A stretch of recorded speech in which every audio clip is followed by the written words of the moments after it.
안녕하세요. 저는 아직은 미혼인, 그러나 결혼식 준비까진 갔다가 파혼하고 다시 솔로가 된 여자입니다. 말 그대로 결혼을 약속한 예비 신랑이 있었는데 결혼식이 제대로 엎어졌다는 뜻입니다. 예비 신랑은 무엇보다 순수한 농촌 총각이었거든요. 대체 순수함으로 위장하여 다가오는 사람은 어떻게 구분을 하면 좋을까요? 이번 계기로 인해서 제가 사람을 믿는 게 참 두려워졌습니다. 이걸 하늘이 도왔다고 하는 게 맞는데도 여전히 마음 불편하네요. 제게 어떤 사연이 있었는지 한번 들어봐 주세요. 저는 농촌 일을 하다 올라온 순수 총각과 결혼식도 아닌 상견례를 앞뒀다가 파토가 나버렸는데요. 제가 30대 초반까지 연애를 못 해봤거든요. 그 이유가 집에 있는 걸 좋아하기도 했고, 재택근무를 하는 탓에 더 집에만 있게 된 것도 있었고, 말 그대로 집순이의 정석이었기 때문입니다. 주위에서 친구들이 연애 좀 하라고 하지만 전 30대를 넘긴 당시에도 연애보단 집에서 몸 편하게 쉬는 게 더 좋았던 사람이었어요. 연애를 해보지 않아서 연애가 좋은지 모른다는 친구도 있었는데 그 말도 일리가 있어서 친구들이 주선해주는 소개팅을 몇 번 나가보았으나 결국 어색함과 불편함을 이기지 못하고 또다시 집순이가 되길 반복한 삶을 살았어요. 이성 간의 교제가 말처럼 재밌지는 않구나. 그런 확신만 얻는 시간들이었습니다. 그러나 30대 중반을 넘기니까 희한할 정도로 설명이 안 되는 외로움이 찾아오는 겁니다. 30대 초반까지만 해도 외로움을 이길 만큼 저만의 시간이 중요했는데 나이가 들수록 제 시간을 가져도 채워지지 않는 무언가가 있더라고요. 이게 바로 외로움의 증가인가 싶은 생각이 들어서 저도 사람들이랑 어울려 놀아야 하나 고민하게 되었어요. 그래서 친구들의 추천으로 동호회를 가입해봤는데요. 제가 찾은 동호회는 다름 아닌 모여서 책을 읽는 모임이었습니다. 한 달에 5만 원씩 회비가 있었는데 그걸로 동호회 사람들끼리 맛있는 것도 먹고 산책도 가고 평안한 시간을 보내는 그런 취미 활동이었죠.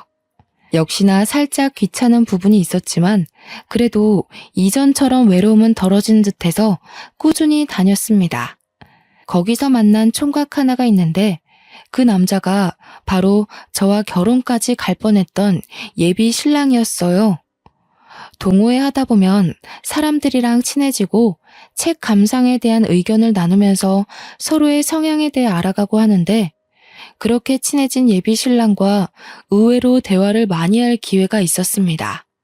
예비 신랑은 저처럼 집에 있는 걸 좋아하고 시끄러운 장소나 사람 많은 곳을 꺼린다고 하더라고요. 공감대 때문인지 저는 오랜만에 마음을 놓고 얘기를 터놓을 수 있는 친구를 만난 것처럼 신이 나서 대화에 적극적인 태도를 취했습니다. 공통점이 많다는 이유만으로 오랜 친구와는 또 다른 편안함이 생기더군요. 게다가 예비 신랑 나이도 저보다 한 살밖에 많지 않아서 더 친구같이 느껴졌어요. 예비 신랑 얘기를 들어보니 예비 신랑은 농촌에서 쭉 지내왔는데 과거에 서울에 간 친구가 자신을 서울로 초대해서 몇 번 데리고 놀아줬다고 해요. 그전까지는 서울이라 하면 마냥 시끄럽고 어지럽다는 편견 때문에 발길을 안 했었는데 친구 덕분에 그런 고정관념을 떨쳐냈다고 하는 거 있죠. 그러면서 서울에 관심을 갖게 되었고 자기 또래들이 어울려서 이것저것 겪는 문화생활들이 점차 궁금해졌대요. 그래서 이 동호회도 관심 가지고 찾다 보니까 호기심이 생겨서 들게 되었다고 합니다. 그럼 어떤 일 하고 계세요? 여태 농촌에 계셨으면 농사일 하셨던 거예요? 모임을 매번 참석하시는 것 같던데 하시는 일에 무리 안 가나 싶어서요. 아, 예. 제가 부모님이랑 같이 일구는 돈이 작게 있는데 유통업체가 많아서 돈 걱정은 크게 안 하고 살아요. 제가 서울 구경 좀 하고 오겠다니까 부모님께서 흔쾌히 허락해 주시더라고요. 아, 제가 농촌에 대해선 전혀 모르거든요. TV에서 드라마나 다큐로 본 게 달아서 어쩐지 여유가 있어 보이셨어요. 다 뒷받침해주는 힘이 있어서 그랬던 거구나. 예비신랑은 제 감탄에 쑥스러워하더니 오히려 자기는 불효자식이라고 하는 겁니다. 이유를 물어봤더니 어릴 때부터 지금까지 논리를 부모님과 자기 셋이서 일구고 있다며 다른 자식들은 자기 나이에 진작 부모님 용돈 드리면서 쉬게 해줄 텐데 그러지 못해 미안한 사정이라고 하는 거 있죠. 그 마음 자체가 이미 효심 깊은 자식이라고 느껴져 저도 모르게 예비 신랑의 자책에 잔소리를 얹고 말았습니다. 요즘 원수 같은 자식이 얼마나 많은데 그런 소리를 하세요. 요즘이야말로 기용 씨만큼 부모 생각하는 자식 드물어요. 저만 해도 부모님한테 안부 연락 못한 지 한 달이나 됐는걸요. 예비 신랑이 서슴없이 자기 가정사를 얘기해 주니까 저도 자연스레 가정사를 얘기하게 되었는데요. 저희 집 부모님은 아빠가 애국심이 깊어서 군장교로 일하신 분이세요. 지금은 정년퇴직하여 연금을 받고 노후를 즐기고 있는데 건물 하나를 매입해서 거기서 세를 받으며 소소한 용돈벌이를 하고 있다고 말해주었습니다. 그랬더니 예비 신랑이 저더러 건물주 딸이냐고 제가 감탄해줬던 것처럼 똑같이 놀려서 한참 히덕거리며 웃었던 기억이 납니다. 그 정도로 단기간에 친해진 거였죠. 그렇게 깊어진 인연은 어느새 연인으로 발전하게 되었고 예비 신랑은 저와 연애를 하면서도 늘 연애 초반처럼 쑥스러움이 많았습니다. 주로 먼저 리드를 하는 사람이 저였을 정도였어요. 예비 신랑이 내외를 한다기보단 저에 대한 배려가 너무 커서 손 한 번 잡는데도 굉장한 용기를 갖고서 물어보더라고요. 한 번은 데이트를 하다가 집까지 데려다준 예비 신랑이 작별 인사를 고했는데도 어물쩡거리며 발걸음을 돌리지 않는 겁니다. 얼마나 꾸물거렸으면 되레 제가 예비 신랑이 원하는 의미를 눈치채버렸지 뭡니까? 기용씨, 나 같은 여자 아니면 연애 어떻게 하려고 했대요? 이래서 결혼은 할 수 있으려나 모르겠네. 그냥 남자답게 한 번 안아달라고 해요. 미안해요. 제가 좀 쑥맥이라서 혹시라도 애정씨한테 피해될까봐. 그럼 한 번만 안아봐도 될까요?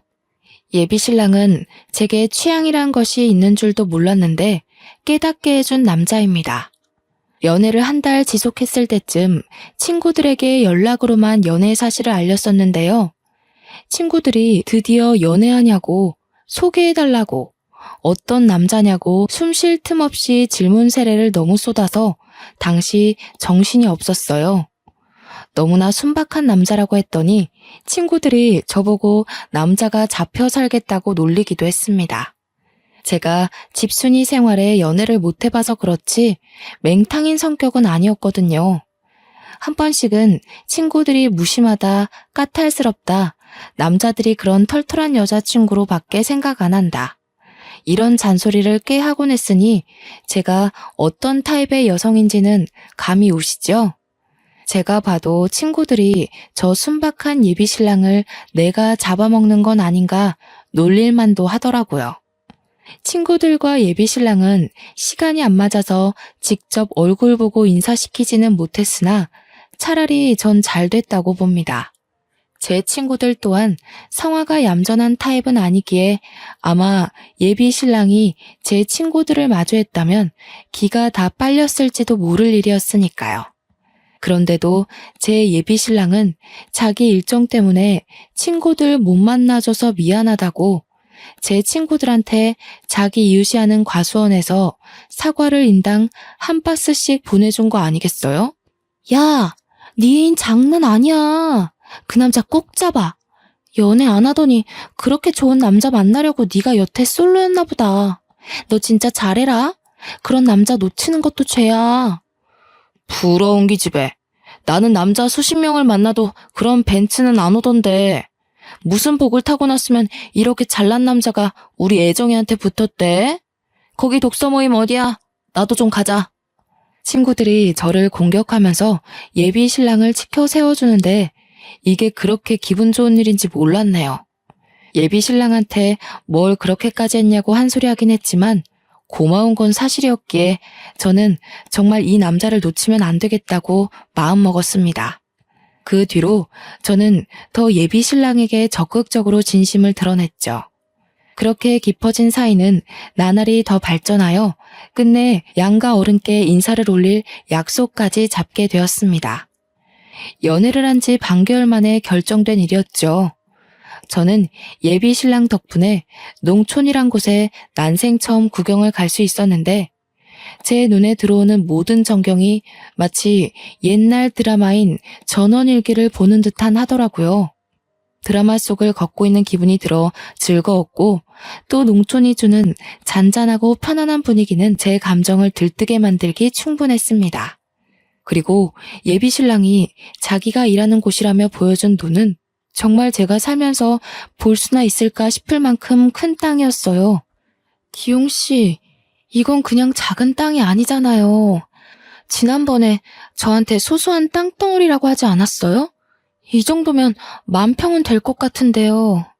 아, 초면이기도 했고 정말 별거 아닌데 자랑식으로 들릴까봐 그랬어요. 10,000평 조금 넘는 거 맞아요. 많은 유통업체랑 계약을 하려면 이 정도 땅은 되어야 되거든요. 당시 예비 신랑의 겸손과 민망해서 저를 제대로 못 쳐다보는 순수함에 또 한 번 마음이 흔들렸습니다.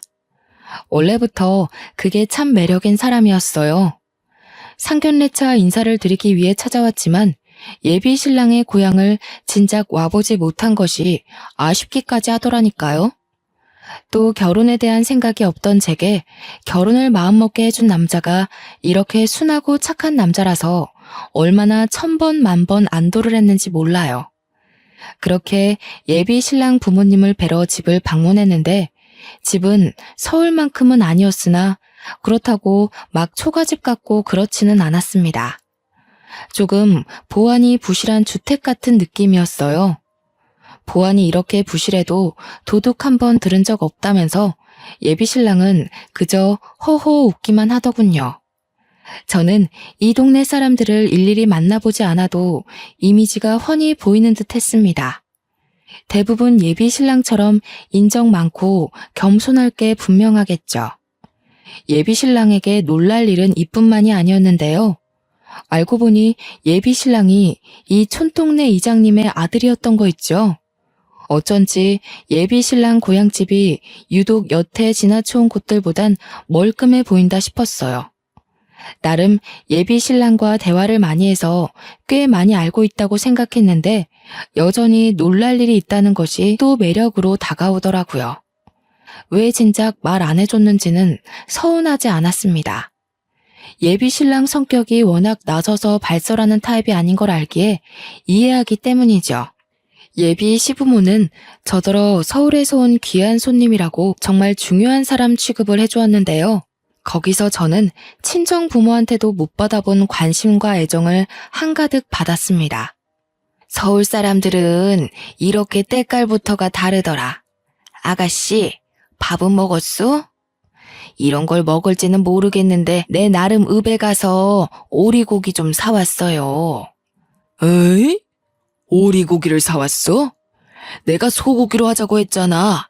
서울 사람들은 그런 냄새 나는 음식 안 먹을 텐데. 아니요, 아버님. 저 오리고기 제일 좋아해요. 어머님, 제 준비하는 거 도와드릴게요. 채소부터 씻으면 될까요? 혹시 이 채소도 직접 키우신 거예요? 그래요. 그거 우리 바깥 양반이 직접 키운 건데 실하고 맛나요. 서울에서 먹는 채소랑 다른 느낌이니까 양껏 먹어봐요. 그리고 준비는 다 했어. 가서 앉아 있어요. 애정씨, 이리 와서 앉아 있어도 돼요. 이미 다 차려져 있는데요, 뭘. 부모님 도우는 건 제가 할 테니까 쉬어요. 여기까지 걸어 들어오느라 고생했잖아요. 차가 진입하기엔 다소 어려운 길목 끝에 있던 집이었기에 한 20분을 걸어서 당도했던 걸로 압니다. 걸어오는 내내 예비 신랑과 대화도 하고 농촌 전경도 마음껏 구경할 수 있어서 좋았는데도 예비 신랑은 제게 계속 미안해 하더라고요. 괜히 집에서 쉬는 거 좋아한다는 얘기를 했었나 봐요. 저도 나름 걸을 때는 걷는 사람인데 저를 마치 공주마마 취급하는 예비 신랑이 황당하고 재밌기만 했습니다.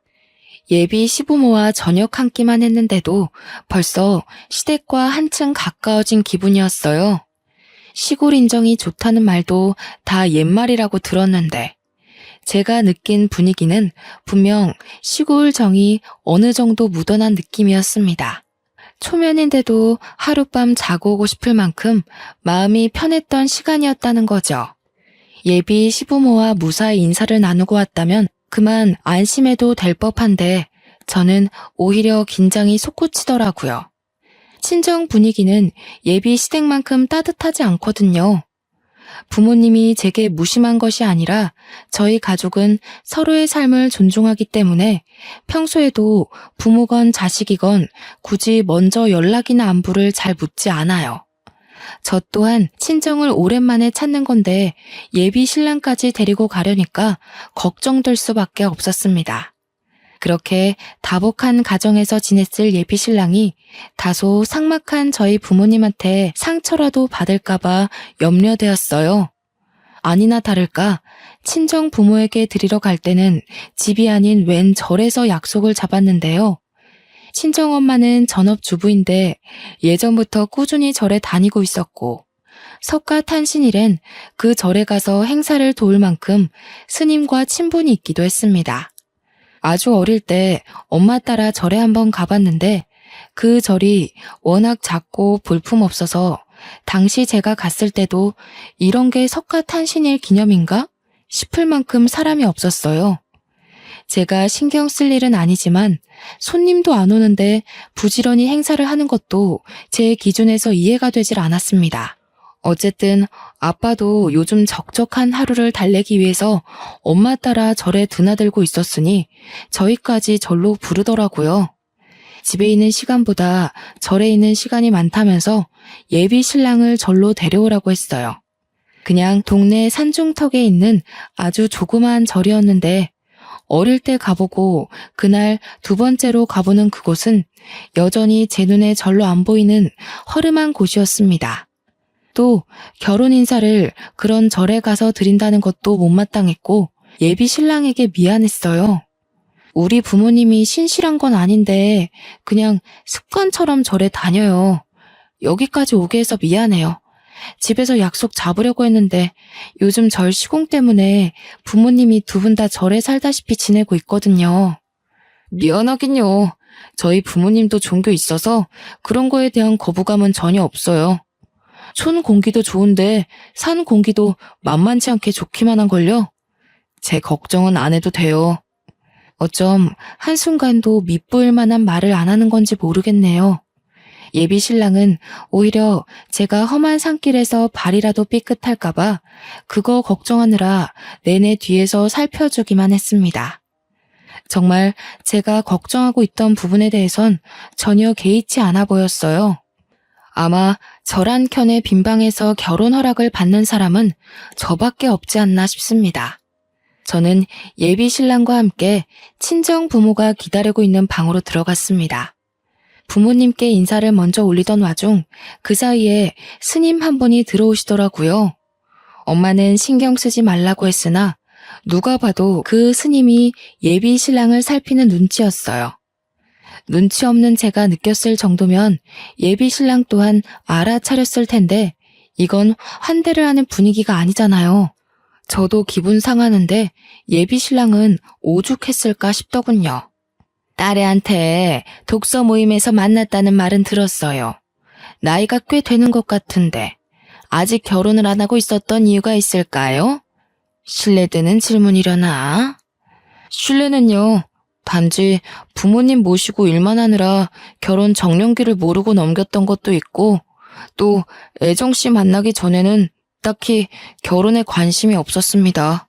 부모님께서 한 번씩 선자리를 알아봐 주기도 했는데 억지스러운 만남 때문인지 마음이 잘 안 가더라고요. 그럼 현재도 논일을 하고 있는 겁니까? 구체적으로 어떤 일을 어떻게 하는지 듣고 싶네요.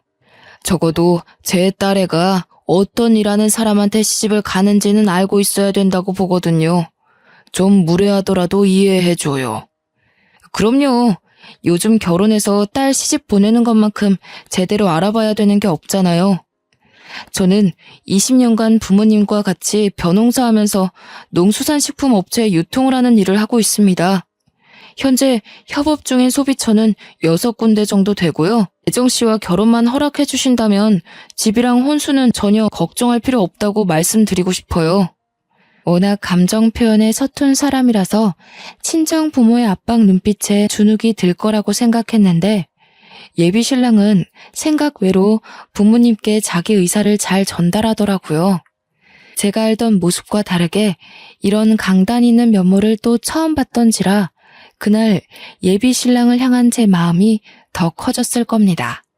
친정 부모의 의중이 어떤지 저 또한 제대로 묻지 못해서 잘 모르지만 우선 예비 신랑과 작별 인사를 하는 얼굴은 그리 어둡지 않았어요. 그러나 평소에 표정을 확연하게 드러내는 분들이 아니거든요. 그래서 저 얼굴이 예의상인지 진심인지 확신하기는 쉽지 않았습니다. 친정 부모와 인사를 끝마치고 산을 내려와서 저는 예비 신랑한테 사과를 했어요. 스님이 저희 나갈 때까지 지켜보고 있었던 것도 친정 부모의 압박 신문도 그냥 그곳에서 느꼈던 모든 분위기에 대해 용서를 구했어요. 괜찮다니까 그러네요. 딸이 좋은 남자한테 시집 가길 바라는 마음에 그런 거잖아요. 만약 제 딸이 시집을 간다고 남자를 데려왔다면 저 또한 애정씨 부모님처럼 똑같이 그랬을 거예요. 그게 딸 가진 부모 마음 아니겠어요? 예비 신랑이 매번 괜찮다고 해주고 단지 저라는 이유만으로 모든 걸 포용하려고 해서 고맙지만 한편으로는 솔직하게 서운한 걸 얘기해주길 바랄 때도 있습니다. 분명 마음 한켠에서 속상한 것이 있을 텐데도 그마저 그냥 합리화하려는 것 같아 제가 다 걱정이 되더라고요. 저한테는 밝히지 않지만 분명 속상했을 예비 신랑을 위해서 제가 할 수 있는 일은 친정 부모님의 솔직한 인정밖에 없다고 생각했습니다. 그래서 그날 이후 부모님께 온 연락을 통해서 저는 예비 신랑의 장점을 더 어필하려 했어요. 그런데 말입니다. 엄마가 먼저 예비 신랑 평판에 대해 선수를 쳐버리지 뭡니까? 스님이 조상부터 대대로 관상 공부를 해오셨던 분이야. 아무래도 그 남자랑 그만 갈라서는 게 좋겠구나. 스님 말로는 그 남자 인상이 사기꾼 상이래. 뭐? 엄마 아빠 생각해서 한우까지 사들고 간 사람한테 너무한 거 아니야? 그 스님이 뭘 안다고 기웅 씨를 함부로 판단해. 기웅 씨 그 스님보다 내가 더 잘 알아. 관상 그런 거 다 미신인 거 몰라? 들어서 나쁠 거 있어? 그 총각 관상이 그렇다는데 어쩌겠어. 시간 두고 차차 정리해라. 안 좋다는 걸 굳이 끼고 살 필요는 없잖아. 너희 아빠랑 이미 말 끝난 일이니까 결혼은 없던 걸로 하는 게 좋겠다. 싫어. 나 원래 결혼 안 하고 쭉 독거 노인으로 살 생각이었는데 나한테 새로운 삶을 알게 해준 사람이야. 어떻게 그런 소중한 인연을 무자르듯 뚝 끊어내겠어? 엄마 아빠도 결혼했잖아. 나도 결혼해서 애 낳고 잘 살 거야. 누가 결혼하지 말라니? 그 총각이랑은 안 된다고. 다른 총각 찾아서 결혼해. 정 안 되겠으면 엄마가 스님 통해서 남자 하나 알아봐 줄게. 엄마, 그놈의 미신 좀 그만 믿으라고 했지. 엄마가 마음 기댈 때 필요해서 자꾸 쓸데없는 것에 눈 돌리는 거 알겠는데 나한테까지 이상한 미신 강요하지 마. 고작 그런 걸로 내 결혼 반대할 거면 차라리 우리끼리 시고 올릴게. 그날은 사춘기 이후 엄마랑 처음으로 다툰 날이었습니다. 엄마한테 상처 주는 말을 좀 많이 했던 것 같아요. 그 순간 내가 선택한 남자가 거절당했다는 서운함과 더불어서 예비 신랑과 예비 시부모에게 받은 친절에 대한 미안함 때문에 욱해서 엄마한테 나쁘게 말해버렸네요. 현재는 제 인생에 손꼽을 정도로 후회가 되는 날이기도 합니다. 다 제 성견지명이 부족했던 탓이겠죠. 한동안 친정 부모한테서 문자 몇 번 왔는데 오는 연락들이 전부 그놈의 관상 타령이었습니다. 예비 신랑 만나지 말라는 연락만 계속 오더라고요. 부모님한테 문자를 이렇게 많이 받아보는 것도 학생 때 이후로 처음이었습니다. 엄마한테 막말한 건 미안했지만 그래도 끝까지 딸 마음은 고려하지 않는 부모님이 미웠어요. 자식 이기는 부모 없다는데 우리 부모님은 제가 절대 결혼 못하도록 혈안이 돼서 지켜봤습니다. 엄마가 특히 미신을 잘 믿는 사람인데요. 무당, 목사, 스님 가리지 않고 그런 사람들을 믿어요. 신을 모시는 존재들은 남다르다나 뭐라나. 여태 그런 엄마의 마음을 존중해주면서 터치하지 않았는데 그게 제 삶에 영향을 미치는 거라면 저는 갈등을 일으킬 수밖에 없다고 봅니다. 자식이라고 모두 부모가 가는 발자취를 따라가야 하는 건 아니잖아요. 저와 예비 신랑의 상견례는 저희 부모님 반대로 결국 미뤄졌습니다. 마음 같아선 부모님 몰래 결혼을 올리고 싶었지만 예비 신랑이 떳떳하지 못한 결혼은 하고 싶지 않다고 해서 어쩔 수 없이 보류하기로 선택했어요. 그도 그럴 것이 답도 없는 상태에서 만남을 한 해나 훌쩍 넘겨버렸는데요. 그제서야 예비 신랑이 불안감을 비추기 시작하더라고요. 여태 내내 괜찮다고만 했는데 도통 이대로는 안 될 것 같다는 생각을 드디어 느낀 것 같았죠. 우리 결혼 못하게 되면 어쩌지? 내가 자기 말고 다른 여자를 사랑할 수 있을지 모르겠는데 어떻게 방법이 없는 걸까? 그냥 우리 이대로 그만해야 되는 건 아닐까? 그만하긴 뭘 그만해. 우리가 여기까지 어떻게 기다렸는데. 무조건 결실 맺어야지. 내가 부모님이랑 연 끊을까? 우리 그냥 몰래 도망쳐서 외국 가서 살래? 그건 안 돼. 어떻게 천륜을 끊으면서까지 잘 살길 바라겠어. 그런 강큰 짓은 절대 안 해. 그렇게 한다고 하더라도 결코 행복하지 못할 거야. 친정 부모의 허락이 없다면 이 결혼은 몰래 진행시키는 수밖에 없는데 예비 신랑은 꼭 정식으로 인정받으려고만 하더라고요. 그렇다면 저도 친정 부모와 다투는 건 진이 빠져서 더는 못하겠고 제가 할 수 있는 건 불안해하는 오직 예비 신랑을 지켜보는 것밖엔 없었습니다. 나중엔 제가 예비 신랑한테 미안함을 넘어서 연민까지 느끼고 있더군요. 지치지도 않는지 예비 신랑은 우리 부모님께 무조건 인정받겠다고 노력하는 착한 마음씨까지 보였습니다.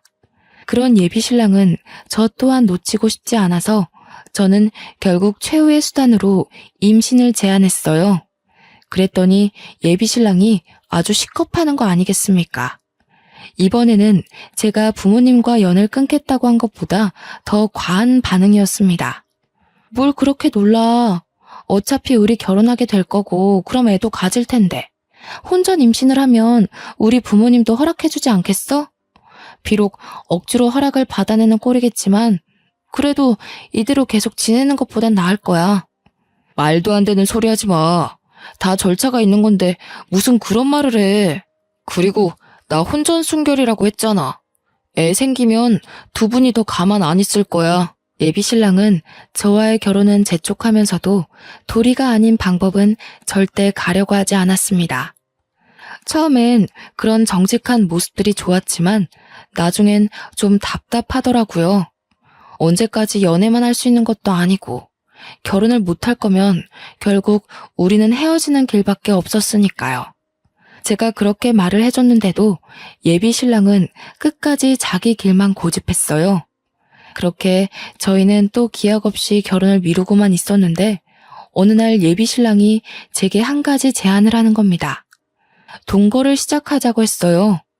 그러면서 조건이 지킬 건 지키면서 말 그대로 동거만 하자고 하대요.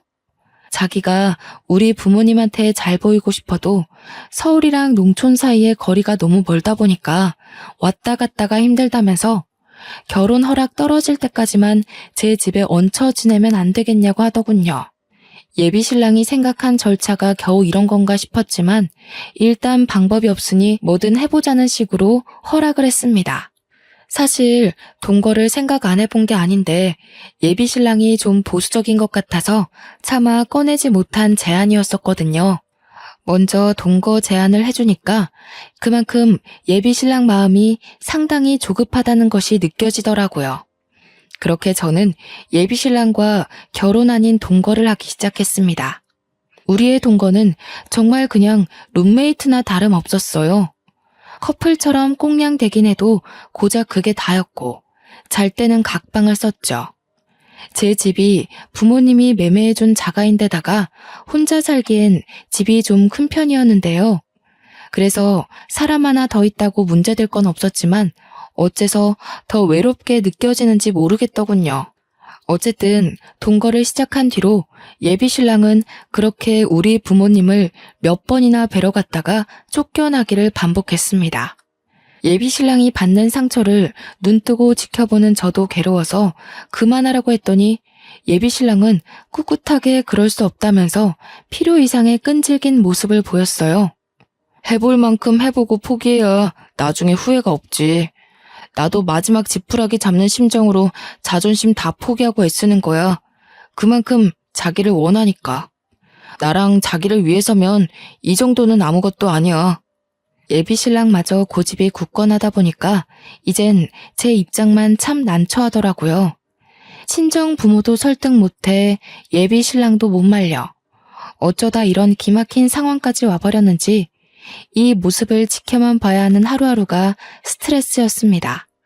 그런데 이때 끝까지 막아내지 못한 분화구가 결국 빵 터지고 마는 사고가 일어났습니다.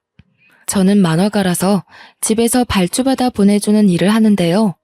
한 날 제가 새벽 늦게까지 일하다가 오후까지 잠을 잔 적이 있었습니다. 아무리 바빠도 예비신랑과 아침을 먹기 위해서 눈을 뜨곤 했는데 그날따라 스트레스 때문인지 피로함이 배로 덮쳐오더라고요. 예비신랑이 그걸 알고 일부러 저를 깨우지 않았나 봅니다. 해가 다 져서 일어나 거실로 나갔더니 잠깐 외출한다는 쪽지만 남겨져 있더군요. 시간이 많이 늦었는데 또 혼자서 부모님을 만나러 간 것 같아 부모님한테 전화를 걸어봤습니다. 무슨 소리야? 안 왔는데? 넌 전화해서 한다는 소리가 그 총각 얘기밖에 없니? 이참에 말 좀 전하자. 우린 너희들 결혼 허락할 생각 없으니까 제발 좀 그만 오라고 해. 듣자 하니 부모님은 예비 신랑의 행방을 전혀 모르는 눈치였어요. 예비 신랑한테 연락했는데도 연락이 안 돼요. 친정 부모를 찾아간 게 아니라면 도대체 아침부터 해가 진 시간까지 어디서 뭐 하는 거지? 궁금하더라고요. 계속 기다렸지만 예비 신랑은 다음날 아침이 될 때까지 결국 집에 들어오지 않았습니다. 애초에 짐을 들고 오지 않았기 때문에 예비 신랑이 사용하던 방은 한결같이 깨끗했는데요. 방을 살피다가 그냥 나가려는 그때 문득 침대 밑에 뭐가 비죽 나와 있는 것이 눈에 들었어요. 꺼내봤더니 다른 게 아니라 바로 제 통장인 겁니다. 그 통장은 제가 지난해에 다 쓰고 수납장 한 구석에 처박아뒀던 거예요. 대체 이게 왜 예비신랑의 방에 있는 걸까요? 그때 왜 그런 촉이 들었는지 모르겠지만 저는 당장 통장을 모아놓은 수납장으로 갔습니다. 그것을 열었는데 역시 여자의 촉은 무시 못한다고 통장이랑 도장이 싹 사라지고 없는 거 아니겠습니까? 보고도 순간 내가 무슨 일을 당한 건지 몰랐어요. 발밑부터 차차 올라오는 불안감을 억누르며 침착하게 다시 예비 신랑한테 전화했습니다. 그러나 이젠 전화가 꺼져 있기까지 하네요. 그때까지도 제게 일말의 신뢰가 남아 있었는데요. 나중에 보니까 예비 신랑이 손댄 게 통장뿐만이 아닌 거 있죠. 부모님이 선물해준 명품 시계며 액세서리 등 비싼 것만 싹 사라졌더라고요. 명품도 명품이지만 저는 우선 없어진 통장 때문에 아침부터 은행을 찾아 계좌를 조회해봤습니다. 아, 은행원으로부터 하나같이 전부 빈 통장이라는 말만 들었지 뭡니까? 그때서야 저는 머릿속이 탈탈 털리고 말았죠. 말 그래도 온전한 이성을 붙들고 있을 수가 없었어요. 도둑을 맞았잖아요.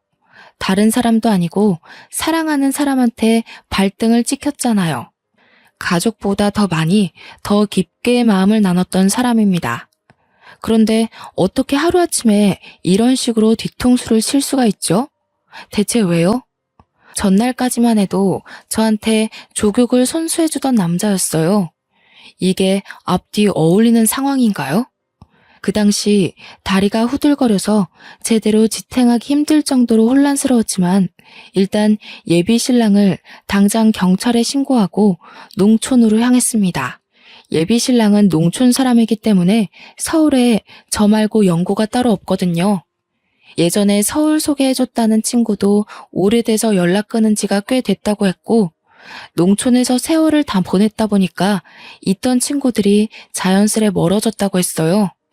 그러니 급하게 갈 곳이라곤 당연히 고향밖에 없지 않겠습니까? 대중교통을 타고 가는 내내 대체 왜 나랑 결혼할 사람이 이런 도둑질을? 그 생각에 한참을 멍 때렸습니다.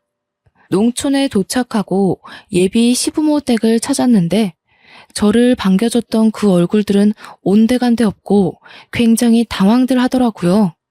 어머님, 아버님, 갑자기 찾아와서 죄송한데요. 혹시 기웅 오빠 여기 안 왔나요? 어제 갑자기 제 돈 들고 사라졌는데 오늘까지 연락이 안 돼서요. 양해를 구하고 사정까지 대충 말하며 물었는데도 예비 시부모는 더 당황하기만 할 뿐 자기들은 모른다는 말만 고집하는 거 있죠. 근데 그 모습이 누가 봐도 티가 날 정도로 우왕좌왕하는 태도였습니다. 그냥 지나치기엔 제 두 눈에 두 분이 수상해 보였다는 거죠. 분명 예비 신랑이 어디 있는지 아는 것 같은 표정이었어요. 여기까지 오는 내내 예민해졌던 저는 결국 화를 냈고 경찰 불렀는데 자꾸 예비 신랑 일 숨긴다면 시부모도 신고할 거라고 했더니 그제서야 식겁하며 입을 여는 거 아니겠습니까? 아유, 우리는 정말 모르는 일이에요. 그냥 그 총각이 부탁 들어주면 돈 준다길래 아가씨 하나 올 거니까 부모인 척만 해주면 된다고 해서 그렇게만 했을 뿐입니다. 그 총각에 대해선 정말 아무것도 몰라요. 미안해요, 아가씨. 신고만 하지 말아요. 이건 또 무슨 날벼락 같은 말인지요. 제가 더 감당해야 할 문제가 있었나 봐요. 지금 예비 신랑이 여기 이장님 아들이 아니라고 하지 않습니까? 게다가 여기 이장님도 예비 신랑을 겨우 2번 본 사이라고 하는 겁니다. 처음에 예비 신랑이 와서 황당한 부탁을 했을 때 이거 사기 아니냐고, 나중에 우리한테 문제 생기는 거 아니냐고 이장님이 불안해서 물었는데도 예비 신랑은 어디 떠벌리면 가만 안 두겠다고 위협을 했다고 합니다. 그러니까 이 사람들은 저의 예비 시부모가 아니었던 거예요. 생판 관련 없는 사람이었다고요. 이장님 말을 듣고는 그만 다리에 힘이 풀려 그대로 주저앉아 버렸습니다. 심지어 이장님 입에서 나오는 예비 신랑의 모습은 제가 알던 사람이 아니었어요. 아마 그게 예비 신랑의 본색이겠죠? 어떻게 1년이나 제게 본색을 숨길 수 있었는지 모르겠습니다. 참, 욕도 안 나오더군요. 역시 경찰 인력은 남다르다고 그놈을 잡았다는 연락을 24시간도 안 돼서 받았습니다. 다시 서울로 간 저는 그곳에서 수갑을 차고 있는 예비 신랑을 마주했어요. 예비 신랑이 짜증 가득 난 얼굴로 저를 본체 만체 하더라고요. 그곳에 저는 당장 쫓아가 들고 있던 지갑으로 예비 신랑의 머리통을 후려쳤습니다. 뭐? 농촌? 벼농사? 어떻게 그런 말도 안 되는 사기를 칠 수가 있어? 자기 지금 내 재산 도둑질한 거야? 내 돈 훔치려고 나 만난 거였어? 대체 갑자기 왜 이런 짓을 해? 그러니까 네가 결혼을 빨리 해줬으면 이혼으로 깔끔하게 마무리됐을 거 아니야.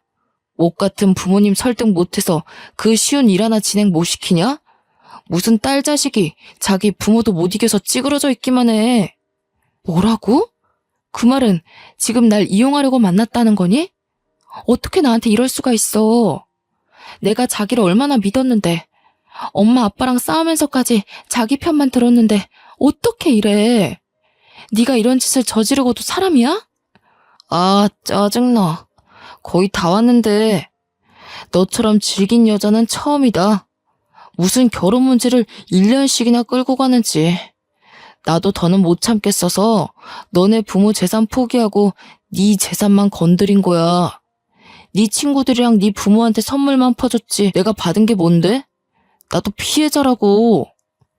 이런 버러지 같은 놈을 봤나. 너 내가 무슨 수를 써서라도 콩밥 먹일 거야. 나를 1년이나 속였다고? 내가 받은 상심 그대로 다 갚아줄 테니까 각오해. 어처구니 없는 논리를 당연한 듯 짓거리는 예비신랑에 충격이 잇따랐습니다. 그동안은 몰랐던 처음 보는 모습이었으니 쉽게 마음 정리가 되지 못했죠. 예비신랑은 원래 목적이 친정 부모 재력이었고 그 다음이 내 돈, 예물, 그리고 재산 분할이었다고 하더군요. 나중에 경찰이 더 알아보니까 결혼을 하게 되면 저한테 몰래 상간남을 붙여 소송한 뒤 그 돈까지 받아먹을 계획도 했다고 합니다. 자기도 길게 들인 시간에 비해 얻은 것이 하나도 없어서 홧김에 직접 진술했대요. 당연히 제가 뒤이어 신고했던 농촌 이장님도 조사 차원에서 경찰서를 방문했습니다. 예비 신랑과 서로 마주치고는 농촌 이장님이 예비 신랑을 막 나무라는데 예비 신랑이 이장님한테 찍소리도 못하게 위협을 주더라고요. 경찰이 아니었다면 한 대 칠 개새도 있었던 것 같아요. 결국 예비 신랑이 제게 말했던 것들 중 진짜는 하나도 없었던 겁니다. 연이어 닥치는 충격에 저는 결국 울음을 터뜨리고 말았는데요. 예비 신랑은 그 와중에도 자기가 훔친 것들을 내놓기 싫어서 숨기느라 경찰이랑 실랑이를 벌이고 있었습니다. 소식을 들은 친정 부모가 경찰서에 있는데 부모님은 제 탓을 하지 않고 예비 신랑만 욕을 하면서 고소할 거라고 맞대응했고요. 이제 보니 예비 신랑이 애 안 갖겠다고 한 것도 부모랑 영 끊지 말라고 말한 것도 전부 자기 발목 잡힐 일 만들기 싫어서였고 부모님 재력을 포기 못해서였던 거죠. 생각할수록 열이 받쳐서 저는 그대로 신고 있던 운동화를 벗어 예비신랑 등짝을 패기 시작했습니다. 예비신랑은 묶여있어서 처맞기만 했는데 형사들도 저를 설렁설렁 대충 말리기만 할 뿐 죄질 나쁜 예비신랑이 실컷 맞도록 내버려두는 수준이었어요. 그 와중에 더 놀라웠던 건 예비 신랑이 결혼 이후로 접근해서 돈을 뜯어낸 게 한두 사례가 아니라는 거 있죠.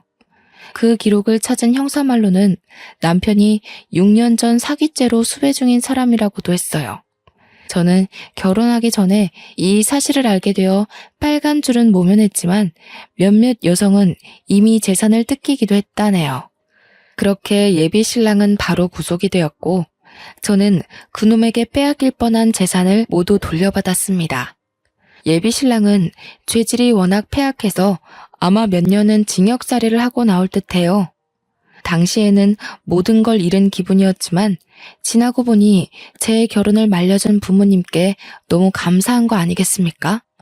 저는 진심으로 고개 숙여 사죄했습니다. 내가 어리석은 탓이야. 바보같이 나이를 40 가까이나 먹어놓고 애 같은 실수나 저질렀어. 미안해 엄마 아빠. 버릇없이 군 거 정말 미안해요. 미안할 거 없어. 우리가 너한테 좀 더 지혜롭게 대처하는 방법을 알려주지 못한 탓도 있지. 자식 잘못이 곧 부모 잘못인걸. 그리고 엄마도 스님 아니었으면 그 총각 좋게 봤을 거야. 솔직히 태도나 인상은 나쁘지 않았거든. 우린 한 거 없어. 다 스님께서 앞 내다보는 능력이 좋으셨던 거지. 듣고 보니 스님의 덕도 있더라고요.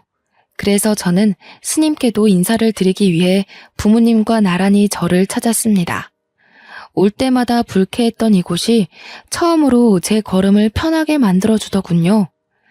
친정 부모가 먼저 자식 인생 구제해준 스님께 감사하여 보답을 해주고자 했는데 스님이 당연하게 한사코 거절을 했습니다. 저희 정말 큰일 날 뻔했어요. 다른 것도 아니고 제 딸 인생에 큰 은혜를 주신 분인데 저희가 어떻게 모른 척 받기만 하겠습니까? 제가 생각을 해봤는데 이 조그마한 절을 확장하면 어떨까 싶어요. 공간이 넓어지면 스님 생활도 편리해질 거고, 저희도 공양하는 데에 좀 더 신경을 기울일 수 있을 것 같은데요. 스님은 다 허물어져 가는 절에서 홀로 계셨는데요. 아빠의 제안을 더는 거절하지 못해서 결국 수긍을 했습니다. 현재는 지역 사람들이 와서 공양을 하고 가는 대표 절로 자리매김해가는 중이에요. 그 덕을 스님은 잊지 않고 저희 부모님한테 또 베풀어주는 거 아니겠습니까? 어른들이 나누는 배려의 무한 굴레 속에서 저 또한 많은 걸 깨우쳤고 종종 절에 가서 만화를 그리다가 내려오기도 합니다. 그 장소가 그렇게 일 능력이 팍팍 오를 수가 없어요. 그 덕분에 최근 자주 절을 들락날락거렸는데요. 한날은 저를 찾아온 손님이 제가 문 열어놓고 작업 중인 곳으로 기웃거린 적이 있었어요. 그 남자가 제게 뜻밖의 관심을 보여주더라고요. 저는 과거에 전 남친한테 당한 게 있어서 더 이상 남자와의 미래는 생각지 않고 있었습니다. 그래서 외면하려고 했는데 알고 보니 그 남자가 스님의 조카라고 하는 거 아닙니까? 스님이 제가 본 뒤 결혼해서 잘 살 상이라면서 일부러 조카를 불렀다고 하는데 마음적으로 여유가 있으면 만나보라고 하는 거 있죠?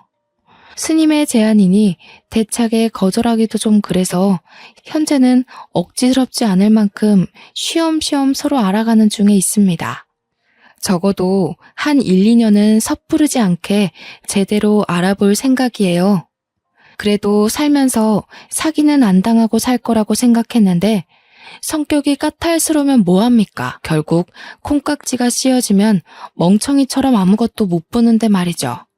저의 덜 떨어지는 성견지명 때문에 하마터면 제 부모님한테도 어마한 피해를 줄 뻔했잖아요. 지금도 충분히 부모님께 죄송한데 이보다 더한 잘못을 저질렀다면 어땠을까? 정말 상상만 해도 끔찍한 현실이었을 겁니다. 이래서 이성을 지배하는 감정의 움직임이 참 무서운 법이라고 하나 봐요. 앞으로는 사람 만나는 데서 정말 신중을 기울여야겠습니다. 누가 정답 좀 옆에서 알려주면 좋겠네요. 다들 저보다 현명하게 대인관계를 관리하실 거라고 봅니다. 부디 삶에서 사람에게 뒤통수 맞는 일은 없기를 간곡하게 기원하겠습니다. 지금까지 제 글 감상해 주셔서 감사합니다. 좋은 하루 되세요.